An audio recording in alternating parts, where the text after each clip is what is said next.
हिंदवी स्वराज्याचे संस्थापक छत्रपती शिवाजी महाराज यांना मी विनम्र अभिवादन करतो व स्त्री शिक्षणाचे जनक महात्मा ज्योतिबा फुले आणि आज त्यांची जयंती आहे असे डॉक्टर बाबासाहेब आंबेडकर यांनाही मी विनम्र अभिवादन करतो. आपल्याला माहित आहे की डॉक्टर बाबासाहेब आंबेडकरांनी संविधान हे एकाच नाण्याचे दोन बाजू आहे. म्हणजे जर आपल्याला संविधान अभ्यासायचे असेल तर आपण डॉक्टर बाबासाहेब आंबेडकर अभ्यासले पाहिजे आणि जर आपल्याला डॉक्टर बाबासाहेब आंबेडकर अभ्यासायची असतील तर आपण संविधान अभ्यासले पाहिजे. मित्रांनो, आपण डॉक्टर बाबासाहेब आंबेडकरांना महामानव म्हणतो, विश्वरत्न म्हणतो, प्रज्ञासूर्य म्हणतो, पण ते फक्त एका समाजापुरतेच मर्यादित होते. आणि मला वाईट तर तेव्हा वाटतं की आजकालच्या स्त्रिया सुद्धा असे म्हणतात की ते फक्त एका समाजापुरतेच मर्यादित होते. मी इथे उपस्थित सर्व स्त्रियांना सांगू इच्छितो की स्त्री शिक्षणाचे दरवाजे जरी महात्मा ज्योतिबा फुले आणि सावित्रीबाई फुलेंनी उघडले असतील, पण स्त्रियांच्या प्रत्येक अधिकाराला संविधानिक अधिकार मिळवून देण्याचे काम डॉक्टर बाबासाहेब आंबेडकरांनीच केले आहे. मित्रांनो, डॉक्टर बाबासाहेब आंबेडकरांचा अभ्यास करणं या जन्मात शक्य नाही, म्हणूनच त्यांनी 32 पदव्या, 9 भाषेचे जाणकार प्लस संघर्ष सुद्धा केला. आपण डॉक्टर बाबासाहेब आंबेडकरांना महामानव का म्हणतो, विश्वरत्न का म्हणतो, 100 पेक्षाही जास्त देशामध्ये त्यांची जयंती इतक्या धुमधडाक्यात का साजरी केली जाते, हे जेव्हा आपण डॉक्टर बाबासाहेब आंबेडकरांना अभ्यासू तेव्हाच आपल्या याची आठवण येते. मित्रांनो, तुम्हाला चैत्यभूमी माहीत आहे, तुम्हाला दीक्षाभूमी माहीत आहे, पण तुम्हाला संकल्पभूमी माहीत आहे का? काय आहे संकल्पभूमी? ऐका तर. एकदा सयाजीराव गायकवाडांनी डॉक्टर बाबासाहेब आंबेडकरांना शिष्यवृत्ती दिली. ते फॉरेनला गेले, शिकून परत आले, कारण करार झालेला होता. शिष्यवृत्तीच्या मोबदल्यात डॉक्टर बाबासाहेब आंबेडकरांनी सयाजीराव गायकवाडांकडे नोकरी करावी. सयाजीराव गायकवाड डॉक्टर बाबासाहेब आंबेडकर रेल्वेने परतणार ही बातमी सयाजीराव गायकवाडांना कळली. सयाजीराव गायकवाड म्हणजे एका संस्थापकाचे राजे होते, पण तरी त्यांचा आदेश मानला गेला नाही. कारण तुम्ही ज्या माणसाला आम्हाला घ्यायला पाठवत आहे तो माणूस इतका महत्वाचा आहे का, म्हणून त्यांचा आदेश कोणीही मानला नाही. म्हणजे जो माणूस फॉरेन शिकून आलाय त्याने कोणत्या पद्धतीचं शिक्षण घेतलंय, इतका जातीभेद, त्यांना राहिलंही कोणी धड घ्यायना, त्यांना घ्यायलाही कोणी जायना. म्हणजे जो माणूस फॉरेन शिकून आलाय त्याने कोणत्या पद्धतीचं शिक्षण घेतलं आहे, इतका जातीभेद. तेव्हा ते नाव बदलून पारशी धर्मशाळेमध्ये थांबले. पण तेथील लोकांच्या असे लक्षात आले की हा जो माणूस आहे तो अशा सामाजिक वर्गातला आहे की तो वर्ग आपण अजिबात मानत नाही, म्हणून त्यांनी रात्रीच त्यांचं सामान फेकून देण्यात आलं. अक्षरशः सामान उचलून कुठे जायचं माहीत नाही, अंधार पडलेला असतो. तेव्हा डॉक्टर बाबासाहेब आंबेडकर म्हणतात, मला रात्रभर राहू द्या ना, सकाळी मी सयाजीराव गायकवाडांना भेटेल आणि आपण काहीतरी तोडगा काढू. पण त्यांचं कोणी ऐकलं नाही आणि त्यांचं सामान बाहेर फेकून देण्यात आलं. तेव्हा डॉक्टर बाबासाहेब आंबेडकरांना एक बगीचा दिसतो. ते त्या बगीच्याच्या एका झाडाखाली बसतात आणि जेव्हा ते झाडाखाली बसतात तेव्हा त्यांच्या डोळ्यातून अक्षरशः अश्रू उगळू लागतात. अश्रूमध्ये अपमानाची जाणीव होतीच आणि अविलनीचीही जाणीव होती. तेव्हा डॉक्टर बाबासाहेब आंबेडकरांनी विचार केला की मी एवढं शिकून हा समाज माझ्याशी असं वागतो, तर माझे बांधव ते तर शिकलेलेही नाही, त्यांचं शिक्षणाशी काही संबंधही नाही, तर हा समाज त्यांच्याशी कसा वागत असेल.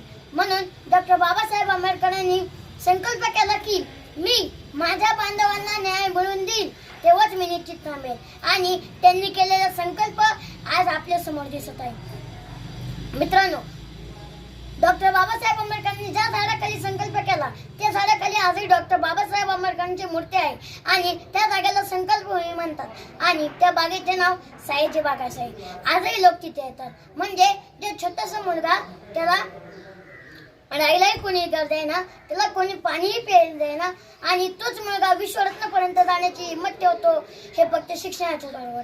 मी तुम्हाला सांगितलं की डॉक्टर बाबासाहेब आंबेडकरांचा अभ्यास करणे या जन्मात शक्य नाही, पण मी तुम्हाला त्यांचा थोडासा संघर्ष सांगू इच्छितो. आपल्याला माहित आहे की 2017चे महाराष्ट्र शासनाचे परिपत्रक आहे. त्या शासनाने म्हटलं आहे की 7 नोव्हेंबर हा दिवस विद्यार्थी दिवस म्हणून सर्व शाळेमध्ये व कॉलेजमध्ये साजरा केला जावा. 7 नोव्हेंबर 19 रोजी रांग्या विमोराच्या शाळेत प्रयोग झाला होता, पण त्याला काही संघर्ष करावा लागतील याची तर लहान मुलाला जाणीव तर असेल का? डॉक्टर बाबासाहेब आंबेडकरांनी स्वातंत्र्य, समता, बंधुता व न्याय या मानवी मूल्यांची रुजवणूक केली आणि मनामध्ये रुजवली. त्यांच्या शाळेत प्रयोजन इतिहासाची पूस बदलण्याची घटना ठरली. याचाच भाग म्हणून आपण 7 नोव्हेंबर हा दिवस विद्यार्थी दिवस म्हणून सर्व शाळेमध्ये व कॉलेजमध्ये साजरा करतो. म्हणूनच म्हणतात ना, कोई चीख कर चला गया, कोई चिल्ला कर चला गया, कोई चीख कर चला गया, कोई चिल्ला कर चला गया। स्कूल के बाहर बैठने वाला एक बच्चा हिंदुस्तान की तकदीर लिख कर चला गया, हिंदुस्तान की तकदीर लिख कर चला गया। बाबासाहेबांकडे 32 पदे होते आणि त्यांना ओबीसीचे जाणकार होते। त्यांना तिथपर्यंत पोहोचण्यासाठी तेवढा संघर्ष करावा लागला, याची आपल्याला जाणीव पाहिजे। या तुलनेत आपण किती सुखी आहोत हे आपल्याला कळायला पाहिजे। त्यांच्या आईला सुद्धा जाणीव होती की आपला मुलगा जाते काढत जाईल, पण ते सोपं नाही। आईने त्यांना सांगितले की शाळेतील परिस्थिती तुला अनुकूल नसेल, पण तू घाबरू नकोस, मागे हटू नकोस, विद्रोह करून शाळा सोडू नकोस, कारण तुला शिकायचं आहे। शिक्षणाशिवाय तरुणपण नाही हे आईने त्यांना ऑलरेडी सांगितलंच होतं आणि तसंच झालं। शाळेतील मुले जिथे बूट चप्पल काढतात तिथे त्यांना बसायला लागलं। सर्वांना पाणी तर प्यायला मिळायचंच, पण त्यांना ज्या दिवशी शिपाई नसेल त्या दिवशी पाणी विणारावं लागत असे। म्हणून त्यांनी त्यांच्या आत्मसभेत एक वाक्य लिहिले, नो प्यून नो वॉटर, म्हणजे ज्या दिवशी शिपाई नाही त्या दिवशी मला पाणी नाही। पण तरी ते मागे हटले नाही, कारण त्यांच्या आईने त्यांना सांगितले होते की तुला शिकायचं आहे आणि ते त्यांच्या बालपणातच लक्षात आले होते की मला शिकायचं आहे। फक्त एवढंच घडलं का? नाही, अजिबात नाही। खूप वाईट प्रसंग घडला।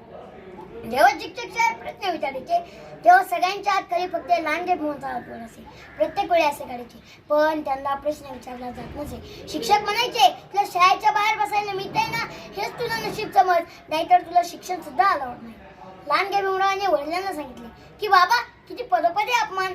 वडील म्हणाले, हेच सगळं वाढवण्यासाठी तुला शिकायचं आहे। खरंच मानव परापर्यंत कसे पोहोचले असतील याला इतिहास साक्ष आहे। हा संघर्ष करत करत ते फॉरेनला गेले। लंडनमध्ये त्यांनी DSc केली आणि 1919 मध्ये त्यांनी doctor of science and economy ही पदवी घेतली।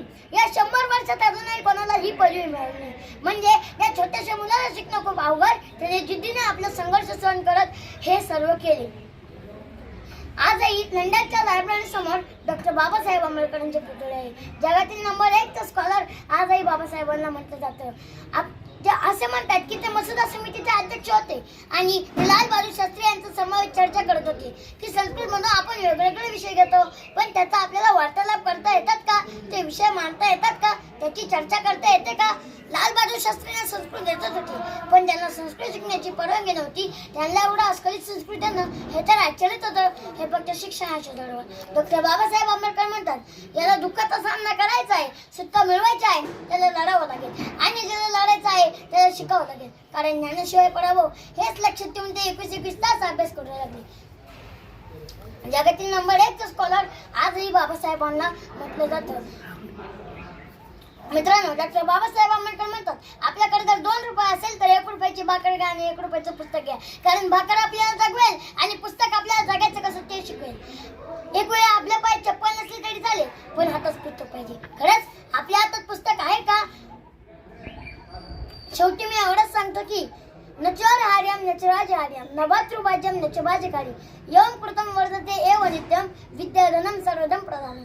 अर्थात विद्या असं सर्वधनामधलं प्रमुख धन आहे की त्याला चोर चोरून नेऊ शकत नाही, राजा हिरून घेऊ शकत नाही, भावामध्ये त्यांची वाटणी करता येत नाही आणि हे दिल्याने किंवा खर्च केल्याने आधी पडतं। हे विद्येचं धन आपल्याला मिळतं कुठून? ते फक्त शिक्षणातून। धन्यवाद। जय जिजाऊ, जय शिवराय, जय रमाई, जय भीमराव।